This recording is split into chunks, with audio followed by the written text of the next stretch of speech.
अस्सलाम वालेकुम ګلنو اوریدونکو ولیدونکو امید لرم چې ټول به روغ جوړو.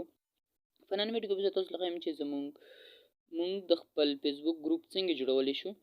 د ویډیو نه مخکې که تاسو زموږ په چینل باندې نوي وو نو زموږ چینل سبسکرایب کو او د غنټې بټن د هم په ال باندې کلیک وکړو چې زموږ ټول ویډیوګانې ټول نوال تاسو له رسي. نو څو شروع کوو.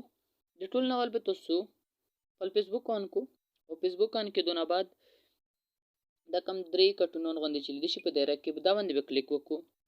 آیا دا اپشن تاسو په فیسبوک کې نه وي نو تاسو له چې کومې دا درې کرښې لیدل شي په دا درو کرښو باندې به کلیک وکړو او دا کې چې نن درشو نو تا دلته کې ګروپس لیکل شوي دا درې کټونو غوندې چې دي په دا باندې به کلیک وکړو. هغه نه بعد به تاسو دلته په یور ګروپ باندې کلیک وکړو. یور ګروپ نه بعد به تاسو په کریټ باندې کلیک وکړو. کریټ نه بعد به تاسو له دلته نوما راشي او پرایویسی به راشي. دلته به خپل ګروپ نوما ورکو. دلته نوما ورکوم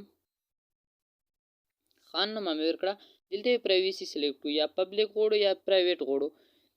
نو زه دلته پبلک سلیکټ کوم او ډن کوم یې. نو دلته بیا کریټ ګروپ وخو.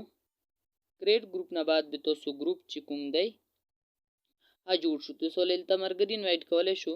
تاسو لخوایم چې زموږ ګروپ جوړ شو کنه. دلته تاسو لوګو خپل پکچر اپلوډ کولای شو. کور پکچر نو نیکست دلته ډسکرپشن ورکولای شو. تاسو ګروپ چې شي پر راي ا ډسکرپشن ورکولای شو او ډن به کو. تاسو کو ګورو نو زموږ ګروپ جوړ شلو. یو ممبر دی پکې هم زیم. نو دغه طریقې سره تاسو خپل ګروپ جوړول شوی. دا نه بعد بیا تاسو دغه نه به هم کور فوټو او ممبرز ولا انوایټ کولای شو. ډسکرپشن یې کولای شو. پوسټ پکې کریټ کولای شو. تاسو ګروپ نه لایو هم تلای شو. فوټو هم شیر کولای شو خپل ګلیری نه. نو دغه طریقې سره تاسو خپل ګروپ جوړول شو. که ویډیو خلک دلوي نو د مونږ ویډیو د سره لایک کو. مونږ چینل باندې کني نو مونږ چینل د هم سبسکرایب کو. نن پر اندومره وا بیا ملو کی تبله ویډیو کې. خدا حافظ.